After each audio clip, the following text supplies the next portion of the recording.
The best two words in sports. Game 7.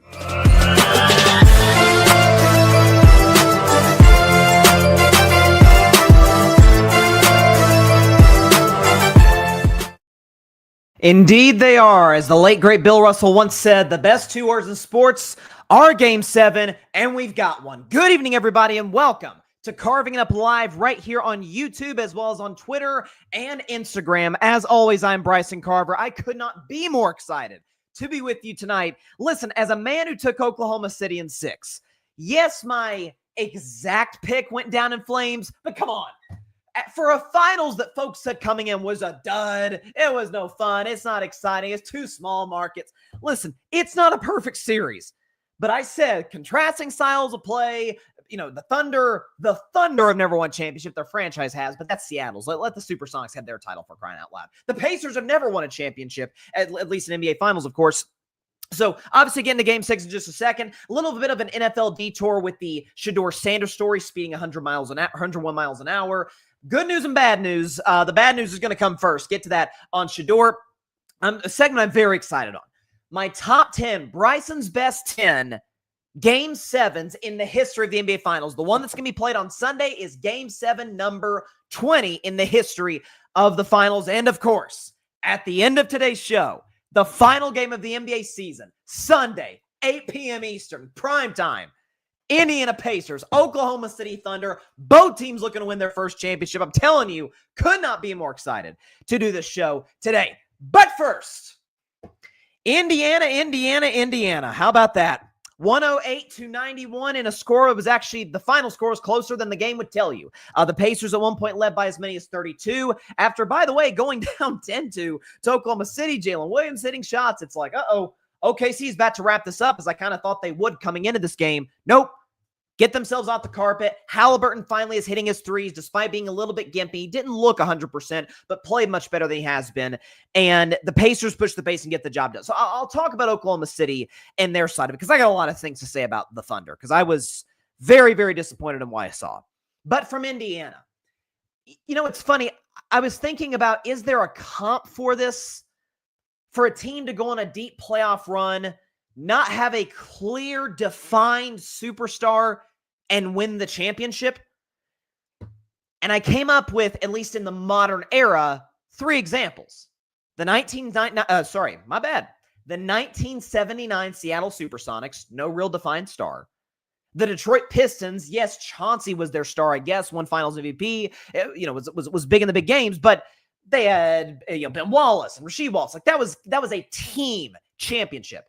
And this one's going to sound controversial because it involves, in my mind, one of the 10 greatest players ever, but the 2014 San Antonio Spurs. Tim Duncan was, in theory, I guess, their best player, but he was far from peak Tim Duncan. Manu Ginobili and Tony Parker, far from it. But you had an emerging Kawhi Leonard. You had, Boris Diaw and Patty Mills, and a lot of these guys that were huge, well-coached team Popovich. That's what this team would be. Because if you're looking throughout this series, and again, classic Pacers box score. You just look down, okay? So you look at this far as starting lineup.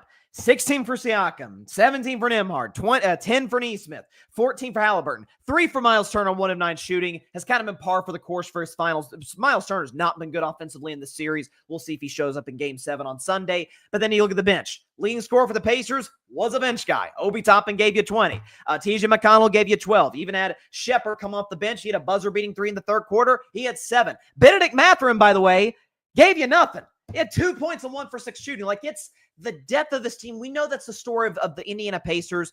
But again, we talked about this entire series throughout the playoffs that, man, when they get you to play their game, they're really hard to stop. What I think is fascinating, I think that they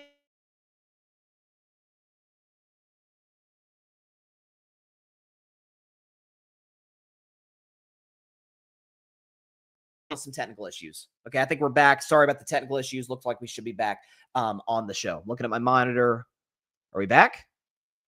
Okay, we're frozen on. I'm looking at my monitor on YouTube. Are we still there?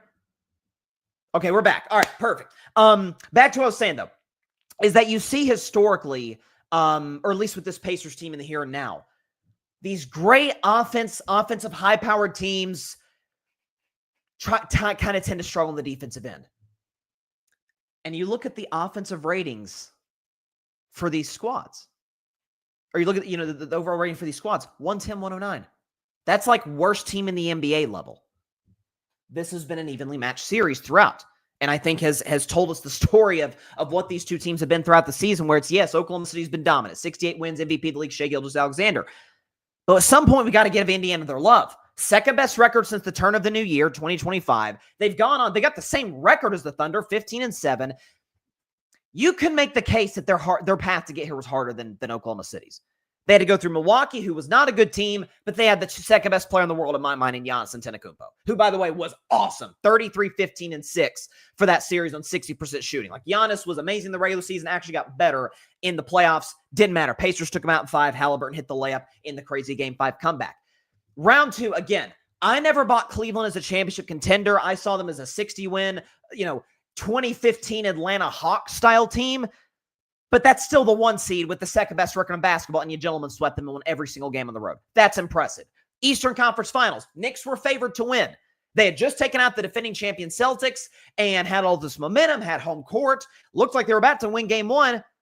Pacers mount a comeback. Aaron Nesmith turns into 2016 Steph Curry. Halliburton prematurely does the choke sign. Obi Toppin and the Pacers get it done in overtime, and they go on to win in 6. It's been a more impressive road in my mind to get there. Not taking it away from Oklahoma City, because their road to get here, they've had to go through past champions, in certain respect, like the Pacers have, going through Milwaukee. The Thunder went through Denver. But you see all of this, the resumes are not that far off. Both teams are deep. One's defensive-minded. One is offensive-minded. One is a great young coach. One is a great veteran coach who's won a championship. And by the way, both teams have a previous champion on their squad. Pascal Siakam with the Raptors, 2019. Alex Caruso with the Lakers, 2020. Like, when you look at this, I was looking at the odds for this finals and just like revisiting the fact that the Pacers were one of the biggest underdogs in NBA Finals history, which I said coming in was ridiculous. Their contrasting style play to Oklahoma City. Oklahoma City is awesome in the half court. But like any defense, I don't care if we're talking about the bad boy Pistons. I don't care who you're talking about. You get them out in transition, get them on their heels. It's just harder to stop. That's how the game of basketball works. That's how the game of basketball in some instances was meant to be played, and the Pacers played at an extremely high level. And so, listen, I almost wonder too with the Halliburton thing, because his numbers weren't crazy. 14 points, 5 assists, 1 rebound. We can show you, the Tyrese Halliburton game-by-game scoring. We've done this the whole playoffs. He's actually had, relative to the rest of the playoffs, he hasn't been that good. 17.5 against a game against the Bucks and Cavs, up to 19 against the Knicks, down to 14, almost 15 against the Thunder. Again, a lot of that comes from that 4-point Game 5 performance, 0 for 6 from the field. I almost wonder, maybe we were all played like fiddles by Rick Carlisle, by the Pacers training staff. And I said this on Wednesday. I said, like, am I crazy, or do I think this discussion about whether Halliburton is going to play in Game 6 or not is a crazy discussion? Halliburton got hurt in the first quarter, played the rest of the game. Like, this wasn't people comparing it, it's a strained calf. That's what Kevin Durant allegedly had in 2019. Kevin Durant left the game instantly and had a noticeable limp. And all of us, myself, a Warriors fan watching 6 years ago, oh crap, it was his Achilles. We all thought. And by the way, unfortunately, we were probably validated in that 1 month later when he only played 12 minutes in the finals against Toronto. He hurt his calf first quarter, re-aggravated his calf, what he had injured earlier. Missed some time, came back to the game, played 34 minutes. Played poorly, but played. And then he got 2 days off. You're at home, adrenaline, facing elimination. Like, I'm like, yeah, Halliburton's going to play. Like, surely he's going to play. Maybe this was, Rick Carlisle, I said on Wednesday show, he said to the media, hey, we're preparing to play Game 6 without Halliburton. The Halliburton saying, if I can walk, I can play. I'm going to give it all I got. Not saying he's not injured, by the way. I'm not implying that whatsoever. But do you think some of that was to get into Oklahoma City's head a little bit, where it's, man, everybody's talking about us like we're champions already. It feels like it's been that way since before the finals. Their best player, A, hasn't been playing well the last couple of games, and B, is not 100% whatsoever. The other coaches act like he's not going to play. We've got this. We just won in Indiana, and they let their guards down. And that transitions me to Oklahoma City. I was really shocked by what I saw from the Thunder. I wasn't shocked by the Pacers. Double-digit scoring. I mean, that's about what I thought Indiana would do. Matter of fact, they were short. Again, they won the game really at halftime and in the first few minutes of that third quarter. But still, with that being said, I thought for this Indiana team, double-digit scores, going on these long runs, like I thought they put up a great effort. Oklahoma City would win, but I wouldn't have been shocked coming in if the Pacers had won a close game, back and forth, and we go to Game 7. It felt like mid-second quarter. I'm certainly not going to use the word quick because that's not true. The most overused word in sports for the longest time was choke. Oh, this guy choked. This team choked. It diluted the word to where if someone actually did perform a total choke job, it was like you lumped it in with other instances where, no, they didn't choke. They just lost to a better team. What's become among fans at times, an overused term. Yeah, other team just wanted it more than them. No, that tends to me from the outside looking in be code for it. No, the other team was just better than yours on that particular day. But that actually applies here. Indiana wanted that twice as bad as Oklahoma City did, and the Thunder would have been champions with the win last night. And that's a little bit disturbing. And it's why it's not that they lost to close that game to win the championship. Michael Jordan's Bulls lost close-out games to win the championship. Steph Curry's Warriors, not just 2016, don't remind me, but 2017 finals, up 3-0 on the Cavs, 1 win away from not only a title, but a perfect postseason, which has never been done before, got clocked by the Cavs. The greatest teams ever have lost close-out games in the finals, or close-out opportunity games in the finals, then got on to win. The Thunder very well may do that. It's the fact that Oklahoma City, folks, has had multiple games this postseason where it's like you don't even recognize them from that 68-win team. They were down, I think, 27 points to the Memphis Grizzlies before Ja Morant went in Game 3, by the way. The 8-seed Grizzlies, who were one of the worst teams in basketball for a month plus going into the playoffs, 8 seed, the Thunder were getting the doors blown off them. Ja Morant goes down, the amount of furious comeback, and it's like, oh, that a good win. You're going to win the series. We knew that coming in, but not great. Round 2 against Denver. Game 6, they're up at halftime and kind of fall apart in the second half. Game 3 at Minnesota. You can say Minnesota was desperate. But again, and I mentioned this last night in our post-game reaction show on the grid with my man Arthur Hurst and my man Paris Brown, no team in NBA history has ever won a championship with a 40-point playoff loss on their resume. It's never happened before. There's been some 39-point losses, never a 40-point loss. OKC up 2-0. Shea's just been awarded, in my mind, rightfully so, league MVP. They go to Minnesota. They don't lose to the Timberwolves. They lose by 42 points. Get the doors blown off them. Come back, win Game 4, win Game 5. And then last night, this isn't up 3-0 on the road. We've got Game 5 at home. It's no. This is a Game 6 opportunity. Other team is desperate. They know they can still win the championship. Just win 2 games in a row. Pacers have done it multiple times as playoffs. And if you lose, you got the Game 7 on your home floor. It's a real home court advantage for OKC. But you've got to play a game where there's mutual pressure all the way around, as opposed to there was infinitely more pressure on Indiana to win Game 6. By definition, they lose, they're done. OKC loses. There's a Game 7. I was just really disappointed with listen, Chet Holmgren was bad. I mean, was he 2 for 9? Yeah, 2 for 9 with 4 points. Chet has had a bad series when it comes to, finishing at the rim. That's going to be something he's got to address in the offseason. I don't necessarily think that in and of itself is a weight thing, which was a big concern for Chet coming into the NBA. I mean, when he came in the league, I'm like, this guy's thinner than Kevin Durant when he came in. Like, look, does this guy eat? Like, what's going on here? And he's bulked up. He has clearly put on muscle between now and 3 years ago when he was drafted 2nd overall.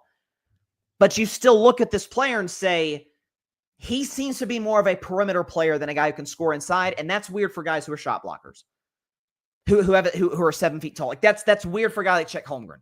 And so the bigs are going to be interesting to watch because Miles Turner's the vet on the Pacers, has been pretty good defensively. I think he's the best shot blocker in basketball, but offensively he's been a no-show. And the same could be said about the young guy, Chet Holmgren. So maybe the bigs will be a non-factor once again. Maybe one of the 2 bigs, will decide the Game 7 on Sunday.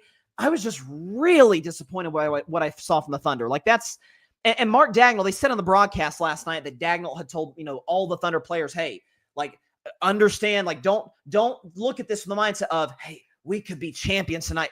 It's another basketball game. And that's how you got to look at closeout games, particularly in the finals. Like, yes, you in the back of your head, man, we've worked all season long. Like the trophy is in the building, the hats and the t-shirts, and our families are here. You can't, as hard as it is, you can't let that distract you. It's another basketball game. It's another big basketball game, but roll with what got you there.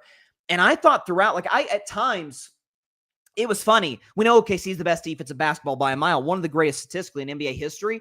There were times where, remember I talked about in game 2, there was a specific sequence in the third quarter when Pascal Siakam was guarded by Alex Caruso. And Alex Caruso is a great defender. We understand that. But Siakam, who's long, rangy, can beat you off the dribble, just could not create separation whatsoever. I'm like, oh, okay, that's the Thunder defense that we've seen all season long. I feel like we saw that on the other side. My man Arthur Hurst pointed it out last night, aptly so. Shea's trying to split the double team. The Pacers were essentially saying, anybody but Shea.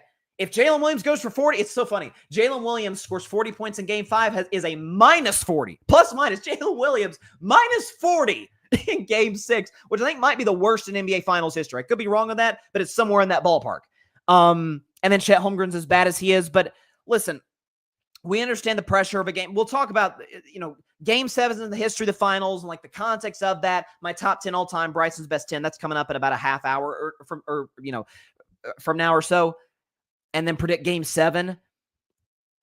But I do feel like folks are like, oh, the Pacers are playing with house money. That to me, again, just feels like a dig at the Pacers. Oh, the little engine that could, they're not supposed to be here. And they're just going to, no, the Pacers can win game 7. Oklahoma City obviously can win game 7.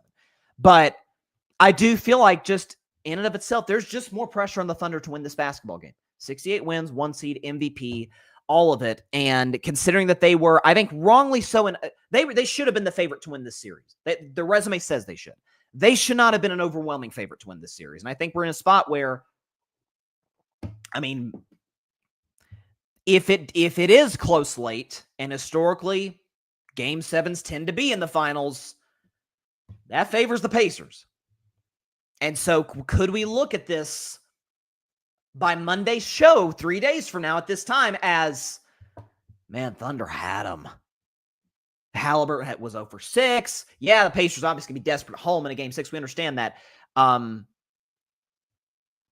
But they sort of were like, I got the game 7 at home. The effort wasn't there. The intensity, the defense was not there. Couldn't create open shots. By the way, it's the low point in terms of points scored for the Thunder all season long at 91. And then you look at a game 7. If Indiana wins by 2, it's like, oh, they had them. They had them. Now, I think what that will also say is Indiana was just a better team. They just were. Walk-off shot in game 1. Impressive win in game 3. Game 4 was close. Went in the favor of the Thunder because the Thunder are the best player in the series in SGA. Game 5 was a controlling win by OKC. Obviously, game 2 was a dominant win by the Thunder.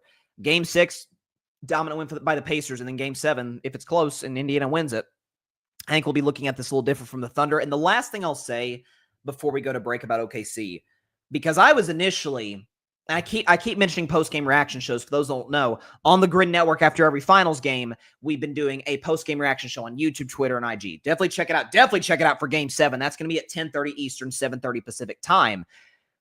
I was ready to have this and use it for game 4 because it was the way it was trending. Indiana's up by 10 in the third quarter, and the crowd's into it. It's like, oh, shoot, Thunder about to be down 3-1. I was about to throw this out. And I'll do it today, and certainly if the Thunder were to go down. Again, I'm not saying I'm not picking OKC. I'm not saying I am. I'll predict that game at the end of the show. You'll see. But I went back and looked at dynasties in NBA history because I kept saying this. I know OKC's great. They were my pick in this series. I still feel like they're the slightly better team with major respect to Indiana. They certainly are the best player in the series. That's not debatable. But when people are saying, oh, man, dynasty, listen. They could be. It's hard to be that in the new CBA. I said after game 5, Jalen Williams is the reason that they'll be the SGA. We know what he's going to be. He's a phenomenal player. But Jalen Williams is the key to the Thunder being a dynasty, not draft picks for a high schooler who's for 2029 pick for a guy who's still in high school. That's not going to preserve the Thunder dynasty. It's just not. Historically speaking, that's not how it works. But when you look, I counted. I think we've had 7 dynasties in NBA history. 1949-1954 Lakers, they won 5 championships. George Mikan was the NBA's first superstar, led them to 5 titles between 49 and 54. 1957 to 1969 Boston Celtics, they won 11 championships. Obviously, the face of that was Bill Russell. 1980 to 1988 Lakers, they won 5 championships. Magic/Kareem were the face of that dynasty. 1981 through 1986 Celtics, won 3 championships. Larry Bird was the face of that dynasty. 1991 to 1998 Chicago Bulls, Michael Jordan was the face of that dynasty. 1999, this is where it's a little controversial. I think 1999 to 2007, the San Antonio Spurs, I don't know how you argue that's not a dynasty. Like I always hear, oh, we go to the Showtime Lakers, Celtics, Bulls, then the Warriors. It's like, no. The Spurs won 4 titles in a span of 8 seasons. Like that's a dynasty by definition. I don't throw the 14 title in just because it feels like there was so much time in between. There was 7 years. I mean, there was a finals loss before that. So 4 titles. Tim Duncan was the face of that team. And then 2015 to 2022 Warriors, hopefully longer than that. I hope that will say 2015 to 2026. But either way, as currently stated, 2015 to 22 Warriors, 4 championships. Steph Curry was the face of that. What do all of those 7 dynasties have in common? Other than that, they have one of the greatest players of all time as the face of their squad. All 7 won their first appearance in the NBA Finals. Every single one without fail.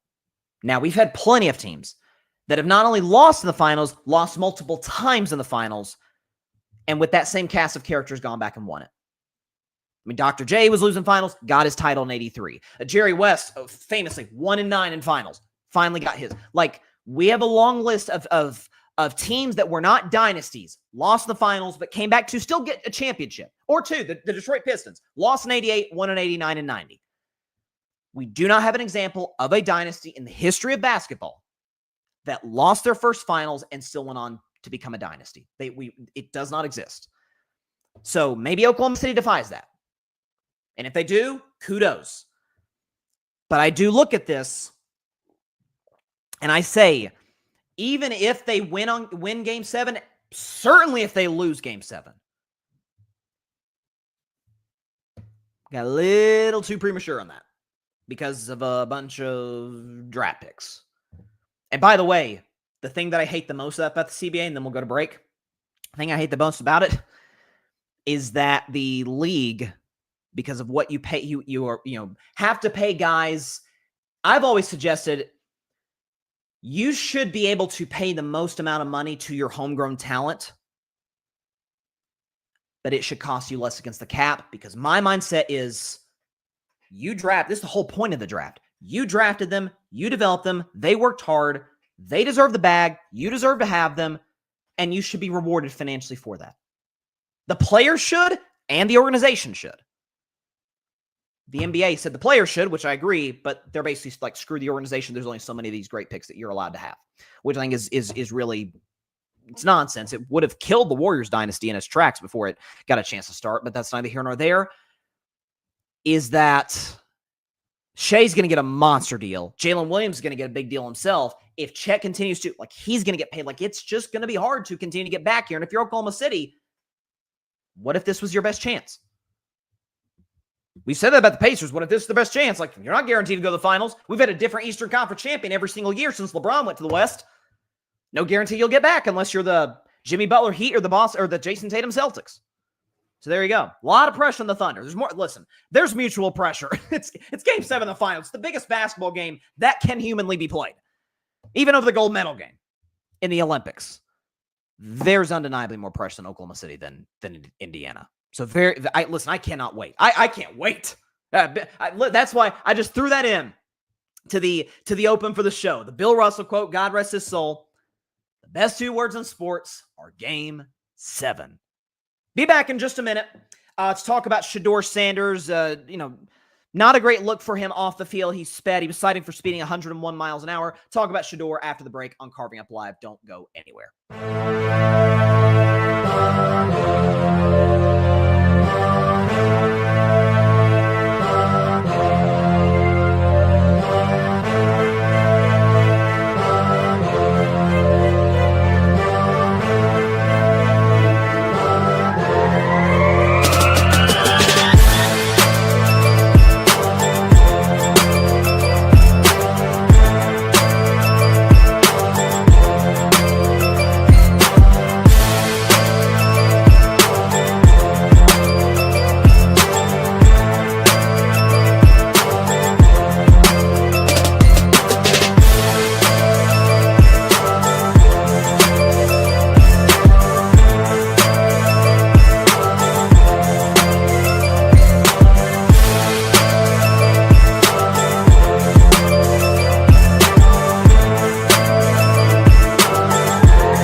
Welcome back to Carving Up Live. I appreciate everybody tuning in on this Friday, on this Game 7 preview Friday. I'm telling you, I have not been this excited to watch a basketball game that did not involve my Golden State Warriors.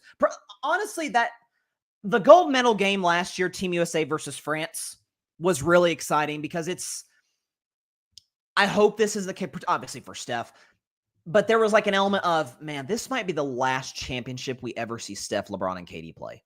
Like that, there was like they got to get this. Like this is maybe the most talented Team USA team ever. They had to go through by far the hardest field ever to get here. And LeBron was great. KD and Steph was, he was just magic in the last 2 minutes. 4 straight threes. The last one was just, what are you going to do? So take out the Olympics. I don't think I've been this excited to watch a non-Warriors basketball game. I don't know if I've ever been more excited for a game in my life. I became an NBA fan right after the 2013 season, which ironically was the second to last Game 7 that we've had, which was Spurs Heat, which was a classic. In about 10 minutes, I'll do my top 10 Game 7s of finals history. Spoiler, that one was on the list. I've never been more excited for a Game 7 in my life that did not involve the Golden State Warriors. Let's put it that way. So, but before we talk about that, though, make a little NFL detour and talk about an unfortunate story. Shedeur Sanders was cited for speeding 101 miles an hour, and this has been a big story. And for the detractors for Shedeur that worried about maturity, leadership, this is kind of like, for them, yet another example of, see, this is why he fell to the 5th round. So there's bad news and there's good news. Unfortunately for Shedeur, the bad news has to start first because we have to preface this and then just where I'm at on all of this. Because as a guy who was very pro Shedeur in the draft, I thought Cam Moore was the best quarterback prospect. It wasn't a great quarterback draft. Cam Moore would have been my 4th or 5th best quarterback in 2024 because I thought that class was loaded with excellent quarterback talents or prospects. But I really like Cam Moore. And I thought Shedeur was number 2. I thought Jackson Dart going ahead of Shedeur was crazy. I understood it to a degree from the Giants just because the upside of Dart, my mindset was he played in a pro-style offense with Lane Kiffin in the SEC and against the great SEC teams with good talent on his side, good wide receivers. He's not great. Shedeur, you could say I didn't face the best competition in the Big 12. Understood. But he did deal with a bad O-line. He did deal with a lot of scrutiny and criticism. Some of his fault, some not his fault. And so he's lived the NFL life. So I've been very, very pro Shedeur. I thought the fact that he fell to the 5th round was utterly absurd. But if I were advising Shedeur, I would say you gave 2 groups of people major knocks against you. Number 1 is your critics, because as I just said, they would look at Shedeur and say, see, he's immature. He's immature driving his car. He's immature with how he's handled the situation with the Colorado State quarterback, which I think he handled that fine. By the way, just as a heads up, this again, we're dealing with some streaming issues. The show may go out in just a second, so if it does, please stand by. We've been dealing with issues all week on StreamYard, so I apologize for that. Either way, on Shedeur, the Colorado State quarterback, the legendary thing of the draft, that was a lot of folks had the knock on that. Sometimes he got into some Twitter beefs with some previous teammates, there were knocks on Shedeur. And this to me is without a shadow of a doubt the biggest, what WTF were you doing, dude? Like, just from forget that he's employed by the Cleveland Browns. Forget that he's an NFL quarterback and a professional athlete. I don't give a dang who you are. 100 miles an hour, you could kill somebody. Anything where you are, because people in the past with prospects, oh man, they smoke weed. Who cares? Honest to God, who cares? There's more and more science coming about that. Like, it's not, guys. Some little knocks. Like, I remember CJ Stroud a couple of years ago. Oh, we didn't do well on, I guess it was the latest version of the Wonderlic test. It's like, CJ's done pretty well for himself. I don't think that's been a problem. He processes defenses fine. I don't think that seems to be an issue. There have been knocks. Oh, he runs too much. Oh, he's too small. Man, anything that involves a situation where someone literally could have died, you take that with the utmost seriousness. And Shedeur Sanders could have killed somebody, and he could have killed himself. And so, I mean, I guess the best word I can use is knucklehead. What are you doing? What are you doing? And by the way, that's what the detractors would say. That's what even a fan of Shedeur, which I consider myself to be, I love the kid. What are you doing? Why would you put yourself in this position knowing what's on the line? More importantly than the critics, he gave the Cleveland Browns a knock against him. Kevin Stefanski and that staff, in what is a weird quarterback room with Kenny Pickett, Joe Flacco, Dylan Gabriel, and Shedeur Sanders. So I think whoever wins the starting job, because it's going to be either Pickett or Joe Flacco. I think it should be Flacco. Pickett, we saw that in Pittsburgh. Yikes. Whoever wins that job or loses that job, I think the Browns move and keep their two young quarterbacks. So let's say they move Kenny Pickett. Now it's Joe Flacco, and his backup will either be Shedeur or Dylan Gabriel. If it's close between those guys in training camp, and for the record, according to some of those mini camp stats, Shedeur was really good. In some cases, better than Flacco and Pickett, and certainly better than Dylan Gabriel, who I wasn't crazy about coming out of the draft at Oregon. Put up great stats, all-time FBS leader in touchdown passes. Like, I picked Oregon to win the Natty last year. It wasn't necessarily because of Dylan Gabriel. I thought he was a good college quarterback, and it was because of Oregon's roster, all of it. Dan Lanning. But if it's close, the Browns could say, this guy was fighting for the backup job, fighting with a draft peer at his position, and he thought it was a good idea to drive 101 miles an hour. That's a legitimate knock that the Cleveland Browns could have on the kid. That's the bad news for Shedeur. The good news is, and this is where I do push back. Listen, I've said multiple times on my show, Colin Cowherd is that's my guy in the business. Like, I have the utmost respect for Colin, and I love the guy. I thought his take, I guess it was yesterday, I'm out on Shedeur, like, you can't, like, irredeemable. I think that's off. Because Lamar Jackson was cited for speeding early in his career. Eli Manning, as a freshman at Ole Miss, was arrested and with a DUI. To be fair, my guy, my favorite quarterback in the NFL. It's this guy and Mahomes. I love me some Lamar Jackson, but I've been a fan of this guy since he was in college. Before his draft process in 2016, Dak Prescott got a DUI.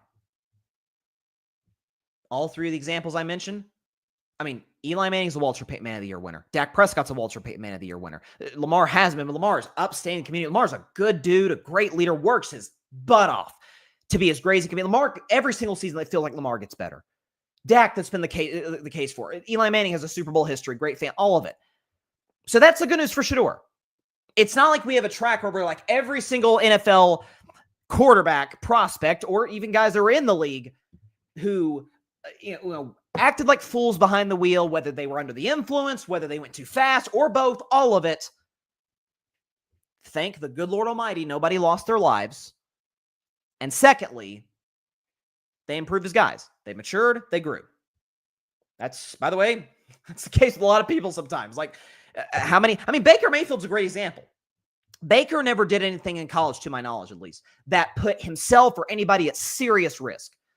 But remember, there was the police video where he was running from the cops. Not the greatest look for Baker. There was the grabbing the junk against Kansas. Like, there were serious character knocks on Baker Mayfield. Not to the level of Johnny Manziel, but serious knocks on Baker. And they hurt him early in his career. It did compromise his legitimacy as a leader in that locker room. It is why the Browns moved on, despite Baker being their best quarterback in decades.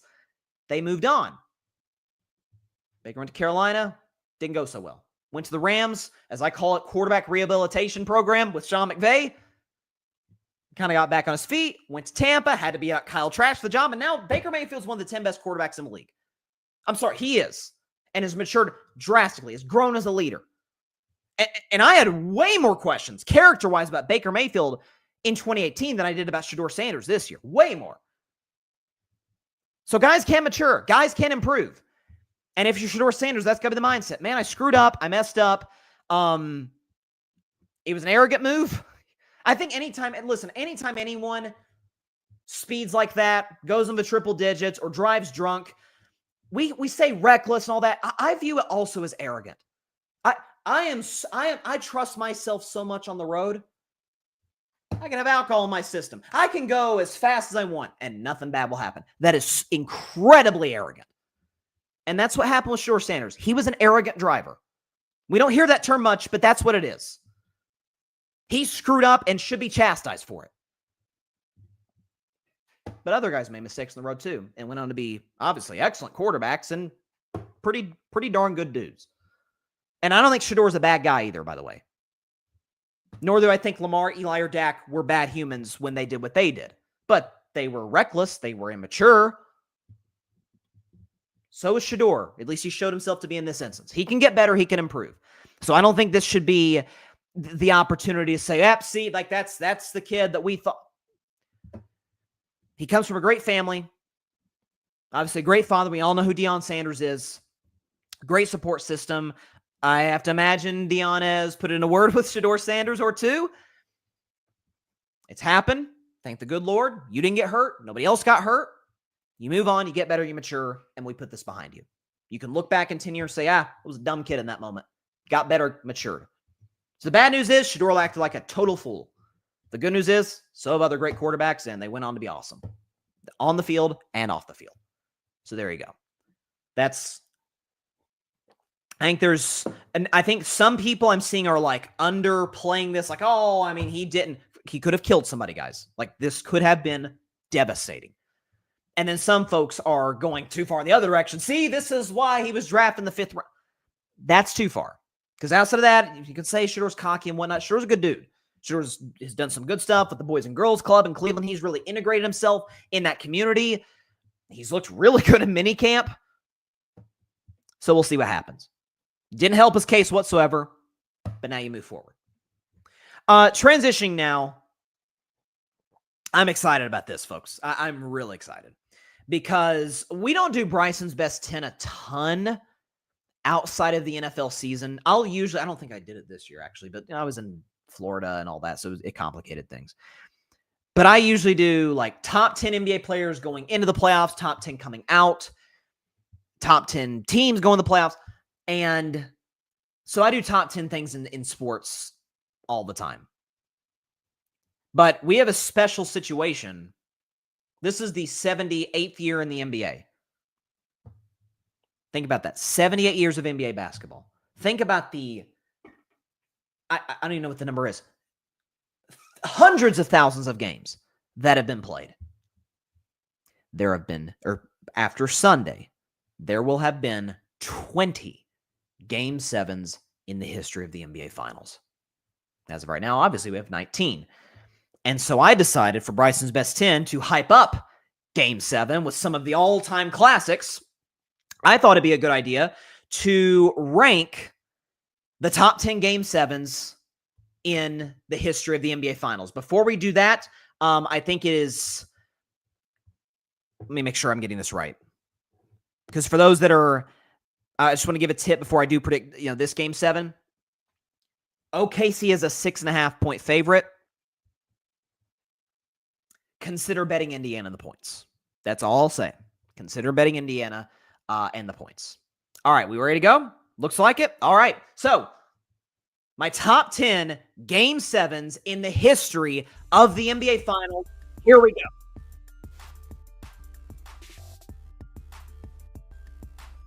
We will start at number 10. The best NBA Finals Game 7 of all time. The 1957 Finals featuring the St. Louis Hawks and the Boston Celtics. Boston won 125-123 in double overtime. Obviously, it's the only double overtime game in the history of the Finals. This is obviously the oldest Finals on our list. Listen, you had legends galore. Bob Pettit, the two-time MVP on the other side for St. Louis, went on, by the way, to win a championship after this loss to the Celtics. For Boston, it was the first of what is the most dominant team run in the history of the league. 11 titles in 13 years, led by, of course, the great Bill Russell. And this was a back-and-forth game where Bob Pettit has to hit 2 massive free throws in the fourth quarter just to get to overtime. And then you have a guy by the name of Jack Coleman who hit a shot to go to the second overtime, and then Boston hangs on late. It was an all-time classic game. Almost nobody alive saw it played, but just reading about it, it's one of those you kind of have to do more reading than watching just because of the time that it was played in. But the 1957 Finals, Game 7, is the 10th greatest Game 7 in NBA Finals history. At number 9, a criminally underrated, forget Game 7, criminally underrated game in the history of the playoffs because it was a criminally underrated Finals. The Detroit Pistons, oh, that's the wrong one. That's not number 9. This is number 9. My apologies, folks. 1984 Finals, Game 7. Los Angeles Lakers versus the Celtics. Boston wins 111-102. So, listen, this was the first time, actually, that we saw Magic Johnson and Larry Bird in the finals. Larry Bird in that Game 7 dropped 20 points, 12 assists. Magic Johnson, on the other hand, did have 16 points and 15 assists, but he had 7 turnovers. Iconically, he became, for the rest of that year until the Lakers came back in 85 to win, Tragic Johnson. So this was this is the low point of Magic Johnson's NBA career. It is at this point, both guys have 2 championships, but Larry Bird is considered the better player over Magic Johnson at this time. And I guess at that point, because of where Kareem was at this stage of his career, Larry Bird was considered better than Kareem, and the Celtics were beginning to build a dynasty. They would go on to win another title in 1986. But this is a situation where the Celtics and Lakers had faced off 8 times in a Game 7. Or 8 times in the finals. And the Boston Celtics won every single one. That point for Lakers fans in the mid-80s, like, gosh, will we ever get them? Will we ever beat this basketball team? Well, the very next year, they came back to beat them in Boston at the Boston Garden in 1985. 1984 Game 7, the 9th greatest Game 7 in the history of the finals. Now this is number 8. The criminally underrated finals. My bad. I misranked it in my head. At number 8, it is the Detroit Pistons and the San Antonio Spurs in 2005. Spurs won this one in a absolute just defensive slugfest, 81-77. It's hard to imagine games that are scored like that. Although what you will see in the more recent finals, particularly this century, not a lot of scoring, at least relative to what we're used to in the NBA Finals and the playoffs in general. So listen, this was a back-and-forth series. Detroit was the defending champions. The Spurs were trying to really cement themselves as the premier dynasty of the league. And you look at all this and you say, Tim Duncan, down in the third quarter, comes back with 25 and 11 with 2 blocks. Listen, Tim Duncan at this point, it was either him or Kevin Garnett as like the 2 best defensive players in the league. It's a shame Tim Duncan never got a DPOY, but just an absolute rock fight back and forth. Detroit, after shocking the Lakers in 2004, came back to the finals in 2005, kind of validated that championship by getting back to the finals, got to Game 7. Tim Duncan and the Spurs end up winning it in 2005. That is the 8th greatest Game 7 in the history of the finals. At number 7, the 7th greatest Game 7 in finals history. Once again, Detroit is involved. The Pistons and the Lakers. 1988. Lakers win 108-105 over Detroit. So this happened to actually be the final title of the Showtime Lakers with Magic, Kareem, but neither of them were the premier star in this game. It was James Worthy, big game James, who ended up being the finals MVP because he dropped 36, 16, and 10. This Game 7 was really controversial late because with the Lakers up 3, 2 seconds left, they were probably going to win, but the Pistons were inbounding the ball on the other end, and Lakers fans at the Forum stormed the court while the game is still happening, and for reasons inexplicably. They run a play, guy gets tripped, and they storm the court in Los Angeles. They win the championship. This actually happened to be following one of the most iconic individual performances in the finals. Isaiah Thomas with I think it was 25 in the third quarter of that Game 6 with the sprained ankle. Isaiah was really hampered, was not able to go throughout, I believe, all of the second half of this Game 7. Lakers ended up winning. It was their 5th title in the decade and the final one of the Showtime era. The Pistons would go on to beat the Lakers the following year in the 1989 finals with obviously Isaiah Thomas, Joe Dumars, Bill Laimbeer, Bad Boy Pistons. At number 6, the 6th greatest Game 7 in finals history is, once again, the Lakers involved. 1970 Lakers Knicks. The Knicks won this one 113-99. So this is number 6 for this reason, because the score is like, oh, the Knicks won by 14. Like, we've had closer Game 7s in finals history compared to that. It's number 6 for this reason. It involves, like, everybody, when they show the highlight tape, like when ESPN, when they've done the finals in the past, they show like all the great finals moments. They show the one from before this game even started. Willis Reed, superstar in the Knicks, future Hall of Famer, had a torn quad. Everybody thought he was out for Game 7 at the Garden. And out of nowhere, here he comes in his warm-ups, walking slowly through the tunnel. The fans at MSG go crazy. Willis Reed scores the first 2 buckets of the game, did not score the rest of the game. He was not, we think of that as the Willis Reed game, and rightfully so. It's an iconic NBA moment. But it was Walt Clyde Frazier, one of the most underrated guards in the history of the NBA Finals, who in this Game 7 in 1970 dropped it. Do we have it here? Dropped 36, 7, and 19 assists in, again, what is known as the Willis Reed game. So an iconic individual performance from Walt Clyde Frazier for the second title, rather the first title, I believe, in New York Knicks history. And then Willis Reed with the iconic moment, scoring the first 2 buckets while injured. That is the 6th greatest Game 7 in the history of the finals. Again, it's a lot of Lakers, it's a lot of Celtics, because the Celtics have 18 titles, the Lakers have 17. They've been in a lot of Game 7s, and they face each other in our number 5 spot on the list. 1969 Game 7, Boston 108, LA 106, and what an iconic Game 7 this was. So going into this one, this game was played at the Forum. Like a lot of these have been played at the Boston Garden. This one was at the Forum in LA. And LA was favored to win this game. That was the team with Jerry West, with Elgin Baylor, with Wilt Chamberlain. As great a trio as we've ever had in the history of the league. And the owner of the Lakers had balloons. He had already put the balloons in the ceiling of the arena to say, we are going to win the championship, bar none, no questions asked. Jerry West reportedly came out, saw the balloons at the top, and was pissed. The Lakers superstar, Jerry West, pissed off after seeing this. Boston was irate, and the Celtics go on to win this game. And this was a historically notable finals for 2 reasons. Again, it was obviously close throughout. Wilt Chamberlain did not play well in this Game 7, was sat on the bench, was told, with a minute to go, and this one was close back and forth. No, you sit your butt down. You're not coming back in this game because we're rolling without you. And the Celtics go on and win this one. This was the final title of the 50s to 60s Celtics dynasty. It was the final game that Bill Russell ever played, and it was the only NBA Finals. The first NBA Finals where we got a Finals MVP. Only time that we've had a losing MVP. That was Jerry West in this Game 7. Dropped 42, 13, and 12. Probably the greatest losing performance in Game 7 history in the finals. And by the way, a deserved Finals MVP. He was absolutely absurd in this one. That was the 5th greatest Game 7 in the history of the NBA Finals. I feel like I'm saying finals a lot, but it just applies to the year. The 4th greatest Finals Game 7 in history was pretty recent. It was the 3rd most recent to this point. 2010, again. Celtics, Lakers, LA won this one. Another low-scoring game in the 21st century. 83-79, Los Angeles Lakers won this one. And it was a pretty weird game because the Lakers had, I think it was 53 points? I think it was 52, 53 points after 3 quarters.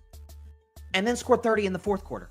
It was inexplicable. Kobe Bryant, and this would end up being his final NBA title, 2010. Kobe Bryant scored 23 points, but was 6 of 24 shooting. But Kobe did 2 things, or 3 things really. He said, this is what the all-time greats do. Kobe said, I'm going to do 3 things. 2 over the course of the game and 1 in a key spot. I'm going to play my butt off on defense because Kobe is arguably the greatest 2-way guard in the history of the game. I'm going to grab 15 boards, and I'm going to, in the most iconic moment of the finals, up 3, under 2 minutes to go, drive the ball to the basket, kick it out to Ron Artest.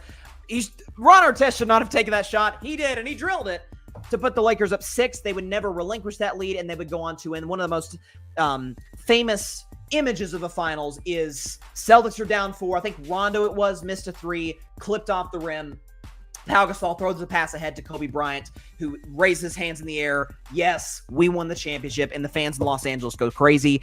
And as Kobe iconically said after that game, I got more than Shaq. Shaquille O'Neal with 4 titles, Kobe Bryant with 5, and that was his final NBA title. And again, that was the Big 3 Celtics, Big 3 Lakers. They had won the previous 2 championships prior to this. It was an awesome Game 7. The Lakers prevailed in 2010. That is our 4th greatest Game 7 of all time. Do we have number 3? I think we should have the... Yeah, here it is. The number 3 graphic. 3rd greatest finals Game 7 of all time is this one. The San Antonio Spurs, the Miami Heat in 2013. Miami won 95 to 88. That's the third greatest Game 7 in finals history. I will tell you just why. So this follows the most iconic moment from this finals did not happen in this game. It happened in the fourth quarter of Game 6. Heat are down 5 with, I think, 20 seconds left, and LeBron hits a 3 to cut it to 2. Kawhi Leonard gets fouled, goes to the line, goes 1 for 2. They come back the other end. LeBron misses the tying 3. Chris Bosh grabs the greatest rebound of all time. For some reason, as we all remember, Pop did not have Tim Duncan in the game. Bosh kicks it out to Ray Allen, and he knocks down the greatest clutch shot in the history of the NBA. Down 3, finals are on the line. If you miss, it's over. He hits the shot. Miami goes on win in overtime. And then in this Game 7, listen, folks would like to remember or think, Ray hits the shot, Heat win overtime, and the Spurs were cooked. No! It was a back and forth basketball game. The Spurs are down 2 points with under a minute left. Tim Duncan has a little baby hook, misses it. It goes the other end. Tim Duncan, who was as unflappable. We remember the guy. I mean, just his game was bland. His facial expressions didn't change. He was just great. Except in that moment, he missed the shot, goes the other end in the first real frustration and a big moment from Tim Duncan. He slaps the floor. Darn it. And here comes old LeBron James on the right wing, hits the shot, puts Miami up 4. They do not relinquish that lead. LeBron in this game had 37 and 12, hit the dagger shot. I thought LeBron wasn't clutch. That's what I heard. Hits the dagger shot. Miami goes on to win their second and final title in the Heatles era. And by the way, that championship denied the Spurs because they went on to beat Miami in dominant fashion in 2014. Let's say 2014 happens as is. The Spurs would have been 6-0 just like the 90s Bulls. Maybe it elevates Tim Duncan into like a Mount. Some people already think he's Mount Rushmore. Maybe for more people, Tim Duncan becomes a Mount Rushmore player for going 6-0 in the finals. Ray Allen and LeBron James said, no, thank you. That's not going to happen. That 2013 was the third greatest Game 7 in the history of the NBA Finals. At number 2, the second greatest Game 7 of all time in the finals, it is, once again, Lakers, Celtics, Boston won 110-107 against LA in 1962. Elgin Baylor for the Lakers in this game. Again, I said Jerry West with 43, I think it was 43, 13, and 12. Greatest Game 7 performance in the Lost in Finals history. Elgin Baylor, his teammate, was not far behind. Elgin Baylor in this game had 41 points and 22 rebounds. Probably the greatest player of all time to never win a ring, Elgin Baylor. But on the other side, Bill Russell, smack dab in the middle of his prime, drops 30 points and 40 rebounds. We think of Bill Russell as probably the greatest defender of all time. We understand his incredible athletic ability. You know, him and Will are top 2 all time in rebounds and the great center rivalry, all of it. Dropped 30 and 40 in this Game 7 at home at the Boston Garden to knock out the Lakers in 1962. Again, this was one of 8 times where the Lakers and Celtics faced in the finals. Their first 8 meetings, the Celtics won 8. The Lakers won 0. Again, 1985 changed that, but that was one of the 11 titles that Bill Russell won in Boston and his greatest Game 7 performance without question in that spot. So Celtics over Lakers 1962 is the second greatest Game 7 of all time. And much to my chagrin, because my team was in it and my team lost it, but fair is fair, objective is objective. The greatest Game 7 in the history of the NBA Finals, Pacers and Thunder got a lot to live up to, is the Cleveland Cavaliers and the Golden State Warriors in 2016. Cavs won 93-89. As a sports fan, as a Warriors fan, this was my most painful memory. Obviously, as a Warriors fan, as a sports fan, by far. But let's tell the story as it is. As we all know, Cavs are down 3-1 to the Warriors, 73 wins, defending NBA champions. Draymond Green is suspended for Game 5. Should have been, by the way. Andrew Bogut gets hurt in that Game 5, and the Cavs say, there's a little crease in here, and we are sprinting through it. LeBron James drops 41. Kyrie Irving drops 41 points. 82 apiece between those two. In Game 6, Draymond comes back. Bron says, doesn't matter. I'm going to drop 41 points again in Game 6 to force a Game 7 back at the Oracle in Golden State in what was a back and forth. Felt like the momentum shifted watching as a Warriors fan 17 different times. It was like, as a Warriors fan, we go up 5, we're going to win. We go down 7, oh no, we're going to back and forth. Klay Thompson hits a layup with 4 minutes and change to go, and the two teams go scoreless for the next 3.5 minutes. Of course, with just under 2 minutes to go, score tied 89 all. Warriors get out in a break. Steph Curry, Andre Iguodala, J.R. Smith is in the picture as well. Steph throws a bounce pass to Iggy. His book is actually over my shoulder. Goes up for the layup, and maybe the greatest call of Mike Breen's career, blocked by James. LeBron comes in, pins that baby against the right side of the backboard. 1 minute later, Kyrie Irving hits the greatest Game 7 shot of all time over Steph Curry, the three on the right wing. Kevin Love, by the way, goes on to stop Steph on the other end, who settled for a three when he could have gone past Love. LeBron hits a dagger free throw with 10 seconds left, and that's all she wrote. Cleveland won its first championship in 52 years as a city. It was the Cavs' first and only championship, and it denied the Warriors the opportunity to say that they had the greatest season of all time. This is pains me to say as a Dubs fan, but that's what it was. It was great offense, great defense, and two of the most iconic moments, forget in a Game 7, but in the history of the NBA Finals. Cavs over Warriors is the greatest Game 7 in Finals history. And I don't like reliving that, by the way. I don't. The only upside I can say is watching that is that I got to see maybe the greatest basketball game played in NBA history. Just when you think the stakes, you think about the Hall of Famers on that squad. It was magic. It just was. I mean, it was the most watched finals since Jordan's last finals in 98. Like it was. And you know what gets misconstrued, and I'm seeing it even today, because that was actually the most recent Game 7 that we've had until Sunday, Pacers Thunder. Folks are saying this is the best finals since 2016, and I've always said this. That's a misnomer. That was not a great series. People are like, oh, you're a Warriors fan, you're salty. No. The Warriors won Game 2 in blowout fashion. I think it was Warriors by 15 in Game 1, if I remember this correctly. They won Game 2 by 33 points. The Cavs came back and beat the Warriors by 30 points. If memory serves me correct, I think Golden State won Game 4 by like 8. Like, that was the only pseudo-close game. Steph Curry had a great fourth quarter. Game 5, the Cavs won. I think that was also by 15 points. Game 6 was 14, 15-ish. So the first 6 games were not close. Game 4 kind of was, but games 1, 3, 5, and 6 were not close games. Game 7 was an all-time classic. So now if you want to say it was a great series because of who was in it, because of the drama, the Draymond suspensions, Cleveland trying to win a championship for the first time in a half century in their city, the Warriors looking to be the greatest team of all time, certainly the greatest season of all time, 73 wins. Steph was a unanimous MVP. Who's the best player in the world? Steph or LeBron? Like, all of those stories. And it culminated, again, the first 6 weren't that great. Game 7, for everybody except Warriors fans, was pretty special. So we can go back over this list and then we'll go to break. Top 10 Game 7s in NBA history. Number 10, 1957, Celtics over Hawks. At number 9, 1984, Celtics over Lakers. Number 8, 2005, Spurs over Pistons. Number 7, 1988, Lakers over Pistons, 108. I don't need to give the score. Lakers won that one over Detroit in 1988. Number 6, 1970, Knicks beat the Lakers. Number 5 on this list. Do we have 5 on this list? So scroll down. There it is.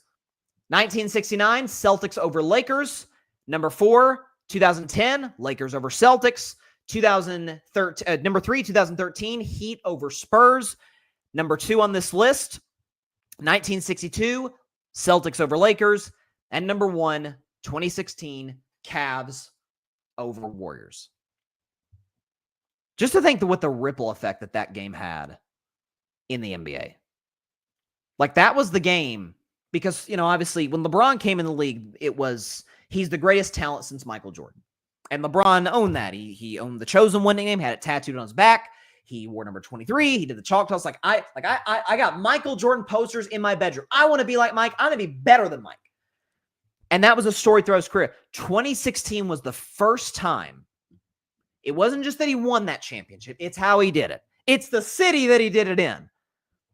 The team that he faced that put him in the GOAT. I did not think at the time he was the greatest player ever. But him passing Kareem was kind of where I was like, a pass first player is the greatest scorer of all time in terms of, points scored.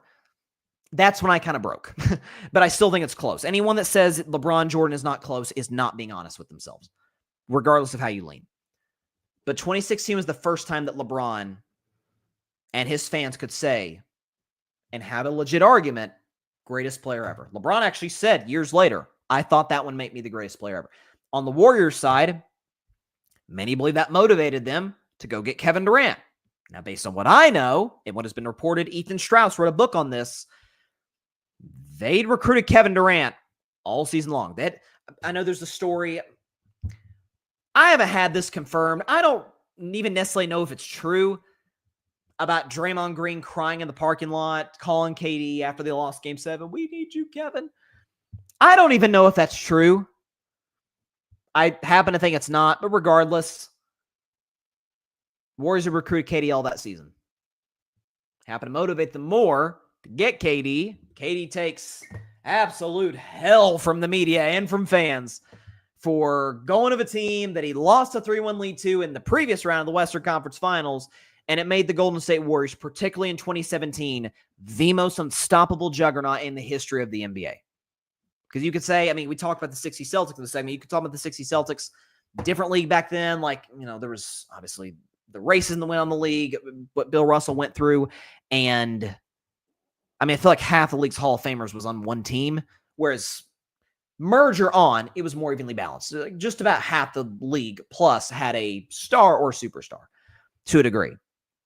And now you have the Warriors, who at that point had 3 of the last 4 MVPs, had 2 of the 3 best players in basketball, and 4 of the 20 best.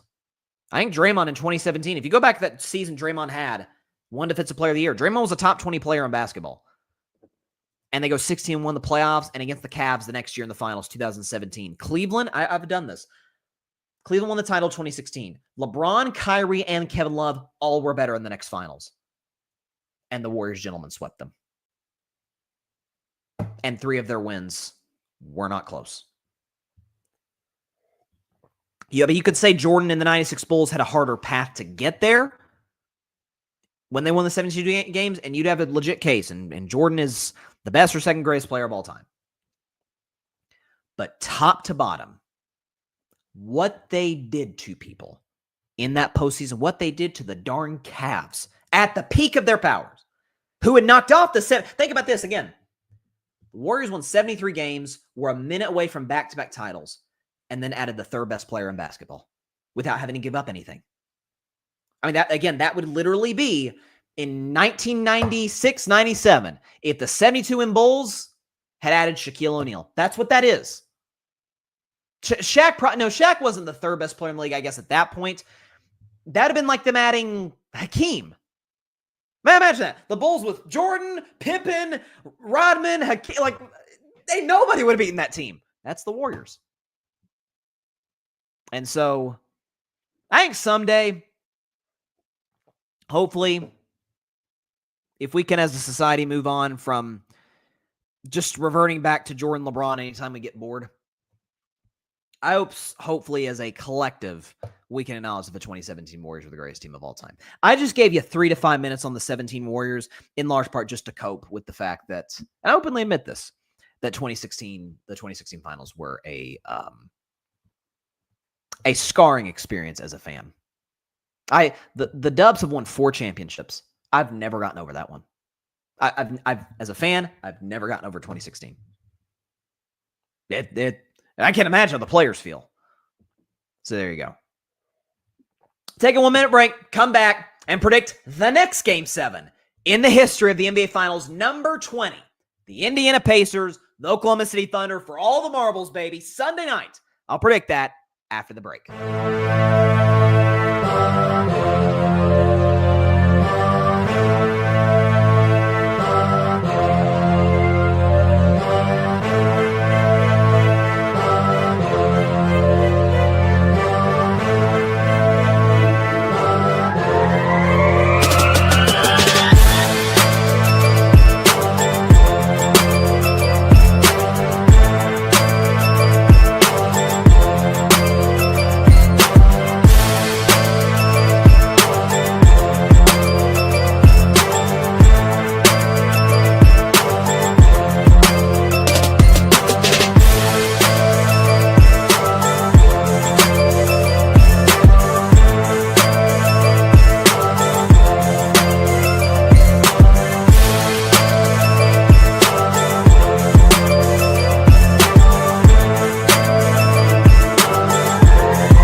Welcome back to Carving Up Live, folks. It all comes down to this. Game 7, 2025 NBA Finals. Let's not mess around. Let's get right into it. OKC Thunder at home are a 6.5-point favorite against the Indiana Pacers, the road team. Eastern Conference champion Pacers, Western Conference champion Thunders. The Pacers are looking to win on Sunday, the first championship in the history of the franchise. The Thunder are looking to, as Oklahoma City, win their very first NBA championship. Obviously, they won in 1979 as the Seattle Supersonics. That title belongs to Seattle. Don't care what anybody says. At some point, the Supersonics are going to get their own team back, just kind of like the Browns did in the mid-90s, and that will be their title. Thunder looking for their first title. And so, what are the keys to this Game 7? What am I looking to see? Well, first of all, nerves. This is the biggest game that every single player on the squad and both coaches have ever played or coached in. This is the biggest game in the history of both franchises. Again, neither team has won. They've both been to only one finals. Pacers in 2000, Thunder in 2012, both lost. Pacers lost to the Lakers, and the Thunder lost to the Heat. Both arenas, as we saw, especially last night in Game 6, and I think as we'll definitely see in OKC in Game 7, have real legitimate home court advantages. That, like, where the crowd literally does impact the outcome of games, it feels like. And that first quarter, man, I could see us looking at like Mike Breen saying in the first quarter, and we go into the second quarter, a low-scoring affair. The Pacers lead 19-17. I could absolutely see that happening. As we just talked about, we've had 4 Game 7s this century. Spurs and Pistons in 2005. Lakers, Celtics in 2010. Spurs, Heat in 2013. Cavs, Warriors in 2016. All 8 of those teams, none of them scored into the triple digits. So could I see that happening in Game 7? Yes. I don't think it will. It's a different game. The three-point shot has impacted things. But what we have seen over the course of this NBA Finals is that both teams' offensive and defensive ratings are basically a point off. I think it was. If I'm getting this correct, I believe his offensive rating was 110 to 109, something like that. Both teams have been superb in the defensive end and have their bumps and bruises offensively. Here's what I'm looking to see, and here's where I think early it will favor the Indiana Pacers. This has to be a game where it's gonna be a lot of transition buckets. I do not see either team getting off to a hot three-point shooting star. I know I said that it will impact the game, and I think it will, just not early. It's the nerves, it's the legs, the butterflies, the crowd's going insane. You can win your first championship unless you're Pascal Siakam and Thomas Bryant, as well as Alex Caruso. Threes are not going to be coming down. It's going to be a lot of get out in transition. Let's get some easy buckets. So Jalen Williams for the Thunder's the X factor. And I think coming off the bench, Benedict Mathurin is the X factor. Watch out for Benedict Mathurin to have a really, really big game in this Game 7 environment. He had a big-time performance in Game 3. Other than that, has done basically nothing in the finals. Even in the most dominant Pacers win in this series, he scored 2 points. He was mostly ineffective. I could see him being impactful on the defensive end, blocking maybe a shot, maybe 2, getting out in transition, scoring into the double figures. I'm going to give Benedict Mathurin 15 points or so. But the story's going to be Shai Gilgeous-Alexander for the Thunder, Tyrese Halliburton for the Pacers. We know SGA is the better player. That goes without saying. That's obvious. The thing that concerns me, if you're Oklahoma City, man, if this is close with 2 minutes left, I trust Indiana. I just do. This is what they've done all postseason long. Coming back from deficits against Milwaukee in Game 5.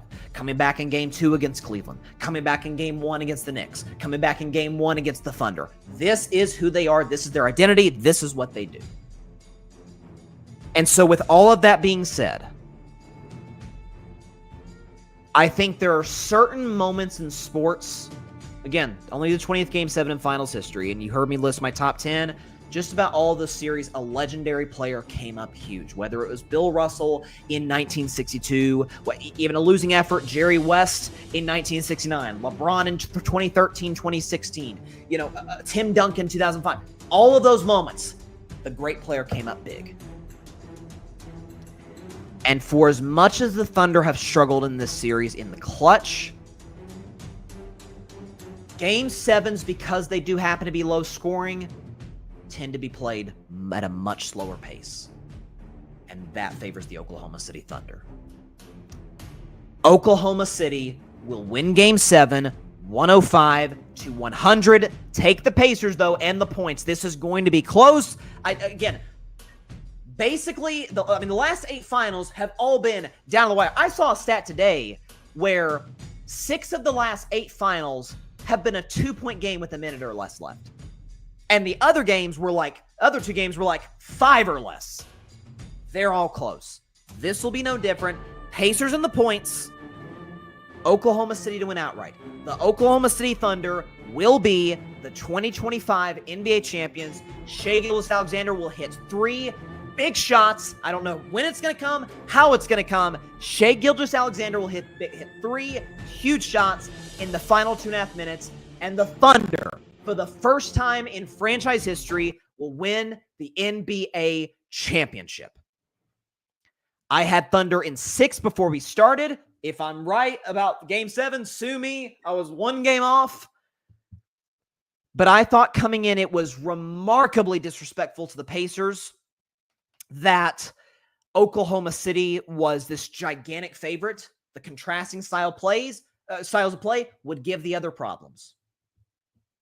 Early transition buckets, Pacers game. I could see Indiana leading by 8 to 10 points early. But these Game 7, the last Game 7 we had was 2016. How many teams played run and gun like the 2016 Warriors? The Game 7, the pace is slowed down, and the Cavs played a slower pace. Cleveland won that game. Like LeBron got, this still lives in my nightmares. LeBron got Festus Ezeli, who I'm not sure why he was even in the game. God bless you, Festus. I love you, but come on. Got Festus Ezeli on an island, drilled 2 threes in his eye, and that pace favored Cleveland. The slower pace in Game 7s favor the Oklahoma City Thunder, and that's why they'll win. And again, the discussion if the Thunder win. Let's talk about one more thing before we leave, because I cannot wait for this game on Sunday night. The one thing that favors Oklahoma City, or not, that's the wrong conversation. The conversation surrounding Oklahoma City if they win on Sunday, single season, is this an all-time great team? And I say no. And I'll detail this if the Thunder go on to win. But again, there have been multiple times this playoffs where they have not even looked like the same basketball team. Game 3 against the Grizzlies, even though they won that game, why are you down 27 to the Grizzlies? Worst team in the playoffs. Game 6 against Denver, I did not like what I saw from OKC in that second half with a chance to close it out in advance. Game 3 against the Timberwolves, lost by 42. And then last night, Game 6, lost by 17. We're down by as many as 32. And looked like you were just resigned to having a Game 7 by mid-second quarter. If the Pacers win, the storyline will be, is this the most shocking finals win of all time? I say no. I think the 2011 Mavs over Heat is pretty stunning. Pistons over Lakers in 2004. And the Lakers, I know they were older versions of themselves, like Shaq and Kobe. Shaq and Kobe were prime Shaq and Kobe. They were who they were. But that team also had Karl Malone and Gary Payton. Again, end of their careers, but that's still Karl Malone and Gary Payton. And they got gentlemen swept by the team whose best player was Chauncey Billups. That was pretty shocking. And 2011, Dallas went through a hell of a West just to get to the finals and trailed 2-1 and came back and won 3 straight. LeBron obviously had the brutal Game 5 where he only scored 8 points. Dirk was great. Jason Terry, JJ Barrett. That I feel is more shocking than Indiana because, again, I keep saying their contrasting style of play gives OKC problems, gives everybody problems. But I would say modern era, 21st century at least, third most shocking NBA Finals win. So there you go. And with that, that's all the time I have for today's show. Appreciate everybody stopping by. As always, be sure to catch a loaded Carving It Up Live on Monday night at 6 p.m. Eastern, 3 p.m. Pacific time, right here on YouTube, as well as Twitter and on Instagram. To the Instagram audience, appreciate you guys tuning in. If there's any comments, I'm so sorry I did not see them. If you want to copy and paste them, I hate to ask you guys to do that because that's kind of not fair. But copy and pasting either Twitter or YouTube, I'd love to hear what you guys have to think. Because for some reason, the way that the stream works, I cannot see Instagram comments. So if they're there, I appreciate it so much. And also, most importantly, just as importantly as the show on Monday nights, I'll be back here on the Grid Network on YouTube and on Twitter to talk about Game 7, our NBA Finals Game 7 post-game reaction show. Myself, Arthur Hurst, and a diehard Pacers fan in Paris Brown, who is either going to be in the dumpster and me and Arthur will just have to, pick him up for the next 45 minutes to an hour, or he'll be at top of the world and he'll want to talk all day. That's going to be the reality. So, thoughts and prayers are with Paris, because he's going to be, I'm sure his emotions going to be all over the place, as mine was in Game 7 in 2016. We've all been there. And, of course, Arthur will be there to provide excellent analysis as well. So that's going to be at 10:30 Eastern, probably in the final minutes of Game 7. So that's going to be intense. So definitely stay tuned. 10:30 Eastern, 7:30 Pacific time on the Grid's YouTube channel and Twitter account. That's going to be on Sunday night to react to the end of the game and into the post-game reaction show. Very excited to discuss that. And then myself, I'll be back for Carving Up Live on Monday, 6 Eastern, 3 Pacific time. Man, I cannot wait. Game 7, baby. Pacers, Thunder. I got OKC winning it 105-100. Shea will be the finals MVP. Until I see you on Sunday night on the Grid to instantly react to Game 7, and until I see you on this show Monday night at 6, hope everybody has a fantastic weekend. Stay safe out there. God bless y'all. Peace out. Man, I can't wait. Thanks so much for watching the show on YouTube, and be sure to go click that big red subscribe button and check out the other clips and full shows from Carving It Up Live, as well as our other incredible content creators here on the Grid Network.